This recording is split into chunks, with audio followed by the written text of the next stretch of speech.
والله يا صاحبي خليني اكون صريح معاك. يعني الواحد نفسه السيزون يبدأ في اي وقت، وبطولة الدوري بقى تبدأ والبطولات تبدأ تاني، عشان نبطل هري في مواضيع ملهاش اي صنف اللازمة الفترة دي، خصوصا من الصحافة او من الاعلام. يعني انت بتتكلم ان زيزو بيندم ان هو راح الاهلي، والراجل ندمان وبيقول للاستاذ عمرو الجنايني انا ازاي عملت كده، انا مش عارف انا عملت كده ازاي، رجعوني تاني ومش عارف ايه. قبل بس يومين ما الراجل يعلن ان هو في الاهلي، او 3 ايام على لسان الاستاذ عمرو الجنايني يعني. على الناحية التانية كمان بنسمع برضو من الصحافة إن إمام عاشور نادي الزمالك بيفاوضه مرة تانية، ونادي الزمالك دخل في مفاوضات معاه عشان خاطر إمام عاشور ما يجددش مع النادي الأهلي. خليني بس الأول كده أديك حتة كده صغيرة كده من على طرف المعلقة كده في موضوع إمام عاشور. إن إمام عاشور لسه عقده مستمر مع النادي الأهلي ل 2029، يعني فاضل في عقده 3 مواسم مع النادي الأهلي. فبأي منطق نادي الزمالك هيخش أصلا في مفاوضات مع إمام عاشور؟ طب حتى لو نادي الزمالك عايز يدخل في مفاوضات مع امام عاشور، طب ما هيكون عايز يشتري عقده من النادي الاهلي. ولو اشترى عقده من النادي الاهلي، انت عارف طبعا النادي الاهلي لو باع امام عاشور هيطلب فيه كام. طب هل اصلا الزمالك عنده امكانيه ماديه ان هو يدفع اصلا رقم كبير عشان يرجع امام عاشور؟ طب هل اصلا جماهير الزمالك بعد ما شتمت امام عاشور وكل الهريه اللي حصلت في الفتره اللي امام قضاها مع النادي الاهلي دي، هتتقبل اصلا امام عاشور لاعب في النادي مره تانية؟ والله دي انا حاجه ما اعرفهاش، دي ممكن بقى حد زملكاوي هو اللي يطلع يتكلم فيها، مش احنا اللي نقدر نفتي فيها. طيب عشان نبقى قفلنا موضوع امام عاشور، عشان مش نفتحه تاني، ونخش بقى في تصريحات الاستاذ عمرو الجنايني والكلام على زيزو والقصه اللي حصلت مع ابراهيم عبد الجواد دي امبارح. زي ما قلت لك كده بالظبط، امام عاشور لسه عقده ساري مع النادي الاهلي لعند 2029، وحاليا النادي الاهلي بيقعد مع امام عاشور او بيتفاوض مع امام عاشور عشان خاطر يمددوا له عقده سنه او سنتين كمان. تمام. الحاجة التانية إن النادي الأهلي عايز يرفع المرتب بتاع إمام عاشور، وعايز يسويه بالفئة الأولى في النادي الأهلي، اللي هي زيزو، تريزيجيه، محمد الشناوي، الناس دي. فطبعا إمام عاشور لسه في كلام معاه، ولسه الموضوع ما خلصش طبعا على لسان الكابتن أحمد شوبير، إن الحوار لسه في كلام مع إمام عاشور، ولسه الموضوع ما خلصش، لأن النادي الأهلي معاه وقت وإمام عاشور معاه وقت، لأن اللاعب لسه مستمر مع النادي الأهلي لعند 2029، فهو مش مستعجل في حاجة يعني. يبقى كده ولا الاهلي مستعجل ولا امام عاشور مستعجل، لان انا لاعب لسه في النادي الاهلي ولسه عقدي ممتد مع النادي الاهلي. لو الراجل بيبص لحته ماديه او عايز يروح مكان فيه ماده وكلام من ده، ممكن مثلا يبص لبيراميدز، ممكن يبص للخليج، كلام من ده. وامام عاشور طلع وقال لك انا مش همشي من النادي الاهلي غير لما يكون النادي الاهلي هو اللي عايز كده، والنادي الاهلي جاله عرض كويس، وامام عاشور جاله عرض كويس، والنادي الاهلي موافق على ده. غير كده انا مستمر مع النادي الاهلي لعند نهايه عقدي، واللي جاي هنعرف ايه اللي هيحصل فيه. خلينا بقى نتكلم في موضوع زيزو والاستاذ عمرو الجنايني مع ابراهيم عبد الجواد. ابراهيم عبد الجواد طبعا جاب الاستاذ عمرو الجنايني مخصوص عشان اصلا يتكلموا في حوار زيزو. كلنا عارفين طبعا ميول الاستاذ ابراهيم عبد الجواد، طبعا الكابتن الكبير الاعلامي لنادي الزمالك يعني.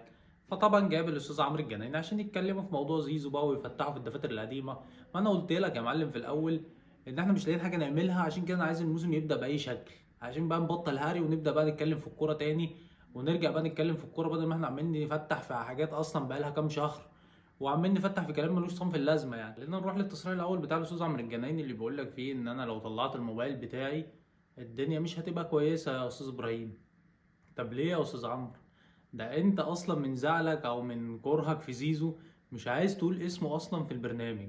يعني كل ما تتكلم تقول لاعب سابق، لاعب معرفش مين، والد اللاعب، كل الكلام ده اصلا مش عايز تذكر اسمه. وابراهيم عبد الجواد كل ما يتكلم هو اللي يقول لك اسم زيزو. يعني انت اصلا لو في حاجه معاك اصلا تدين زيزو، فانت اصلا مش هتسيبها او مش هتخبيها. الحاجه التانيه بقى اللي اتكلم فيها بقول لك ان الرساله اللي هو نزلها قبل كده في القصه بتاعت زيزو دي، بقول لك كانت بالاتفاق بيني وبين زيزو. زيزو مش كان عايز هو اللي ينزل الرساله دي، لان بقول لك عشان الغرامات وعشان ما اعرفش ايه، فانا مش هينفع اطلع اقول كذا كذا وانت هتطلع وهتقول كذا كذا. وانا قلت له حاضر ماشي. حاضر ايه يا استاذ عمرو؟ يا استاذ عمرو ما تقول كلام منطقي انت تقتنع بيه وتقنع المشاهدين بيه. يعني ايه انت تقول له، هو يقول لك معلش انت هتطلع تعمل كذا كذا وتقول كذا كذا للجمهور، وانت تقول له حاضر ماشي. حاضر ايه يا عم؟ هو ماسك عليك زله؟ ايه اللي انت بتقوله ده؟ انت بتدين نفسك، مش بتدين زيزو كده. طيب خلينا بقى نروح للتصريح بقى المثير للجدل، والتصريح اللي قلب الدنيا من امبارح والناس كلها عماله تتكلم عليه. الاستاذ عمرو قال لك ان زيزو طلب ان هو يقابلني قبل 3 ايام من اعلان الصفقه مع النادي الاهلي. يعني قبل ما النادي الاهلي وزيزو يعلنوا ب3 ايام، زيزو طلب ان هو يقابل الاستاذ عمرو الجنايني في منزل الاستاذ عمرو الجنايني، وراح قعد معاه هو واتنين صحابه اللي هو كان معتز وكان احمد يحيى.